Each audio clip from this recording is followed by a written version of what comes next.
Hello guys, जय गुरु जी। कैसे हैं आप सब? आई होप आप बहुत अच्छे होंगे। मैं बहुत बढ़िया हूँ।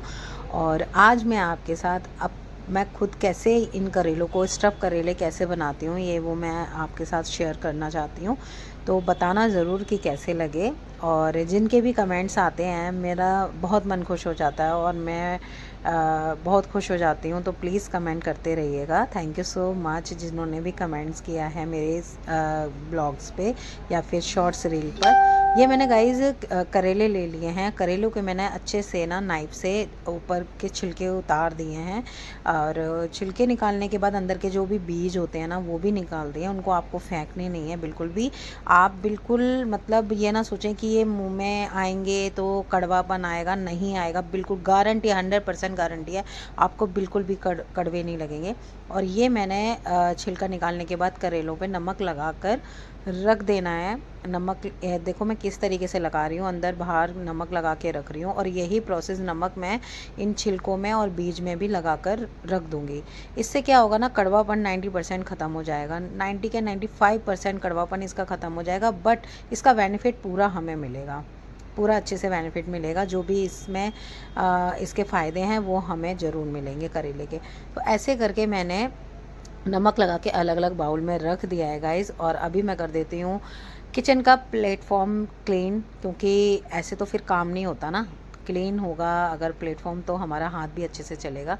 तो हैंड टू हैंड मैंने इसको क्लीन कर दिया है। उसके बाद मैं ये अ, अपना ये दोनों जो बाउल है ना वो रख दूँगी।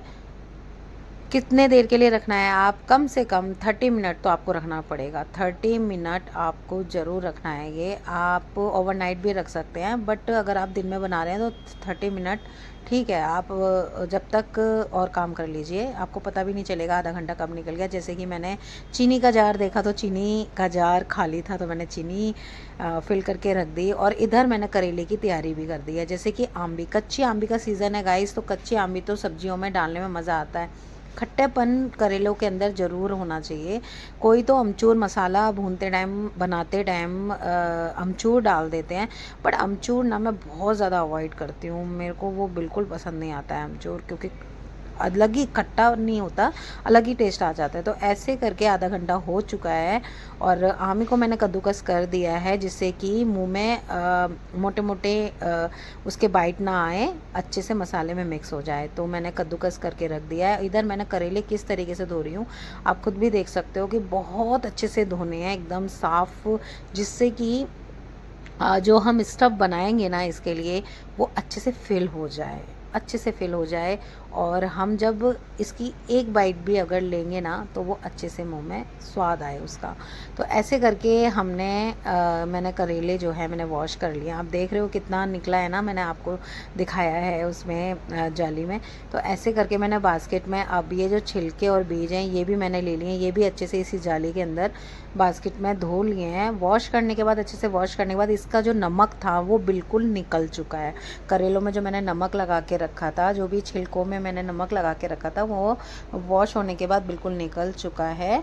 आप ये ना सोचें कि कम नमक डालना पड़ेगा, पहले वाला नमक बिल्कुल भी नहीं रहा है। तो ये मैंने मसाले और जो भी मेरे को इसके लिए, मुझे करेले स्टफ़ करेले के लिए सामान चाहिए वो मैंने ले लिया। ये मैंने बेसन लिया है, हींग लिया है, सौंफ, सौंफ तो बहुत ज़रूरी है, जीरा है, हल्दी है, धनिया पाउडर है, मिर्च है, आम्बी है कद्दूकस करी हुई, और बेसन, एक बाउल में बेसन लिया है। और जो कि करेले और करेले के छिलके बीज हैं वो लिए हैं।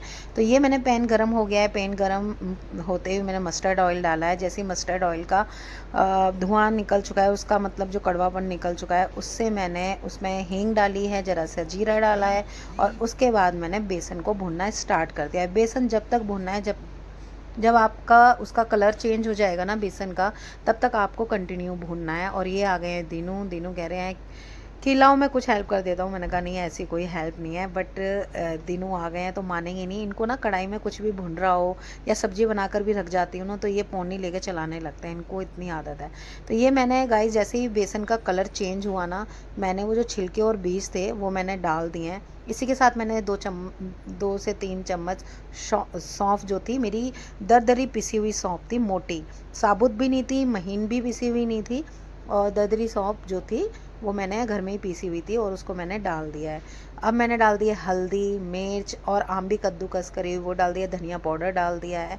ये ऐसे करके मैं अच्छे से मिक्स कर रही हूँ। देखो तीनों कितनी अच्छे से मिक्स कर रहे हैं।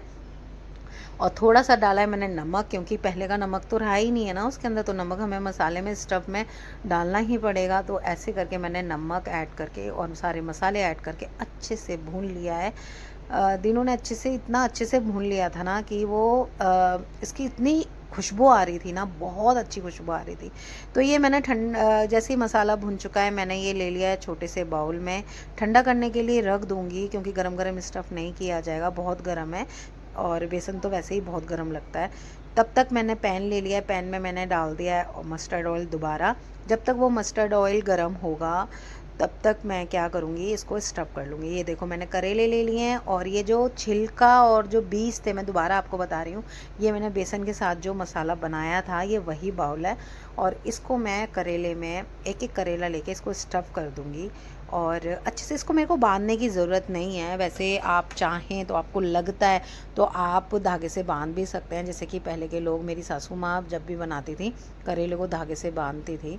लेकिन मेरी मम्मी ने नहीं कभी बांधा, मैंने उनको नहीं देखा है कभी बांधते हुए धागे से।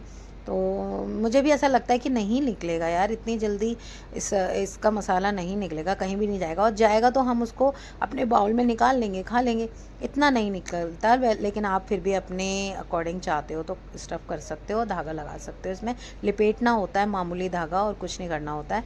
तो मैं, तेल गरम हो चुका है, इधर मैंने करेले सारे स्टफ़ कर लिए हैं और तेल गरम होते ही मैंने करेले को एक एक करके करेलों को मैंने ऑयल के अंदर, पैन के अंदर रखना शुरू कर दिया है। तो गाइज़ ऐसे करके ना ये एक साइड अभी अच्छे से पकेंगे, अच्छे से भुनेंगे। इनको भूनना है, इनको डीप फ्राई तो करना ही नहीं है, इनको भूनना है, रोस्टेड करना है इसको ना। तो मैं लीड लगाकर थोड़ी देर के लिए रख दूँगी। तो थोड़ी देर के बाद मैंने लीड हटा के देखा तो एक साइड के, वन साइड करेले हो चुके थे, जैसे मैंने लगाए थे उस साइड के हो चुके थे। आप देख रहे हैं ना, अच्छे से भुने हुए हैं, कलर भी चेंज हो गया है। तो ये मसाले के साइड में धीरे से, बहुत बहुत ही स्लो आपको पौनी चलानी है इसमें, आप तेज़ पौनी नहीं चलाएंगे नहीं तो मसाला निकल जाएगा। और ये देखो मैंने कितनी ईज़िली, थोड़ा बहुत तो निकलता है, धागे लगाने, करेले में आप धागा भी लगाएंगे ना तब भी थोड़ा बहुत निकल जाता है। और ये मैंने दूसरी साइड पलट कर, मसाले की साइड मैंने ऑयल की साइड कर दिया और मैंने लगा दी लीड। थोड़ी देर के लिए मैंने लीड लगाई, मतलब इसके बाद ना, स्टफ़ करने के बाद ज़्यादा से ज़्यादा 10 मिनट में मेरे करेले रेडी हो गए हैं। लेकिन फिर भी मैं चाह रही थी कि इसको और अच्छे से भूनूं, तो मैंने एक बार और पलट दिया। ये देखो आप, बेसन जो स्टफ़ हुआ है ना, करेले में जो स्टफिंग करी थी उसका कलर देखो क्या, बहुत, और खुशबू तो मैं आपको बता ही नहीं सकती कितनी अच्छी खुशबू आ रही है। और इस तरीके से मैंने स्लो गैस पे और इसको भूनना शुरू कर दिया। थोड़ा सा मैंने सोचा कि लीड हटाकर भून लेती हूँ, तो थोड़ा सा मैंने लीड हटा के भी भूना है। तो इस तरीके से कलर भी बड़ा प्यारा आ रहा है। कहीं से भी आप देख रहे हो मसाला इधर उधर नहीं हुआ है। इसको मैं बहुत ईज़िली, बहुत आराम से एक बाउल में करेले को निकाल लूँगी। करेले बिल्कुल रेडी हैं, स्टफ़, बेसन स्टफ़ करेला बिल्कुल रेडी है। और आप बनाइए, एक बार ज़रूर बनाइए मेरे तरीके से। Thank you for watching my video. और प्लीज़ कमेंट करके बताइएगा कि कौन ऐसे बनाता है और मैंने जो बनाया है इस तरीके से आपको कैसा लगा। खाने में